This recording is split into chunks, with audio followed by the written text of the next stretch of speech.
Yes, and now for the last few bits and pieces of the assembly of the wall bed.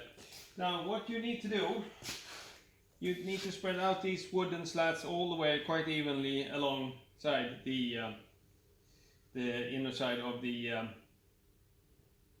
front panels. And when you do this, when you fasten with wooden screws like this, always check that they are not too long, because it's a very easy thing to do to take the wrong screws. Always check that they will not go through all the way, so that they actually fit. It's very important that you do.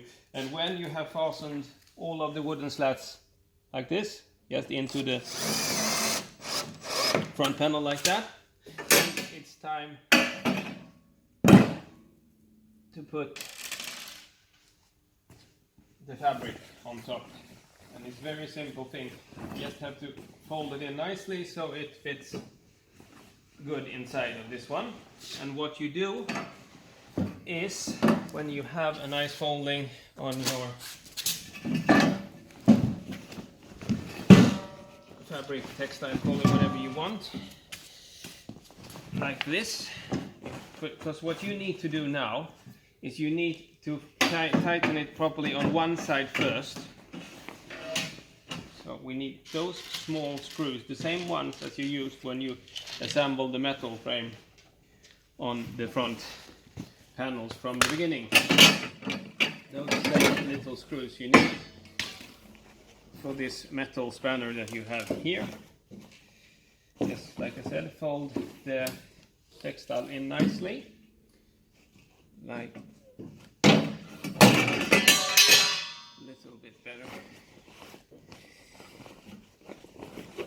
because this will come underneath the mattress, so this is nothing you see. The only reason why you will do this is so you don't feel so much of the wooden slats underneath the mattress.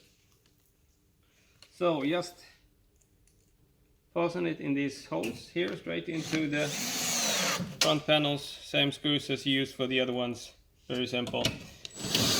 And when you have fastened one side, then just simply pull and drag it on the other side, so this is straight all the way. So you pull it like that, so you have a straight textile all the way. Then you put the metal spanner onto the other side. Very simple. And when that's done, the actual assembly of the wall bed is pretty much done. So what you need to do now is just two small things. The top piece, this one, you need to put on top of the wall bed. And you have two choices. Either you can just lay it on top of the wall bed, because it have no other function than just for the beauty of it. It doesn't fill any function for the assembly. But if you want it to stay fit and not move around, then just use those little plastic, same as you have used before when you assembled parts of the wall bed, like this. And you put them a little bit away like that one, about 2 centimeters in, and in the middle like that, and then just put it on top of the wall bed, because it's only for the looks of it, so they have no other function.